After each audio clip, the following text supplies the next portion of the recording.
Grandma sniffled, her nose turned red. She grabbed a tissue, then out she fled. Her sneeze sent teacups through the air. One spun and landed in Grandpa's hair.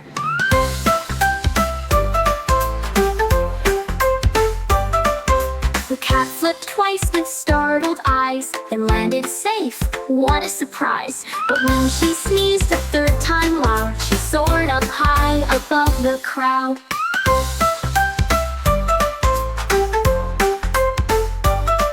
Now Grandma floats just like a kite. We wave and cheer, hold on tight. But on tight.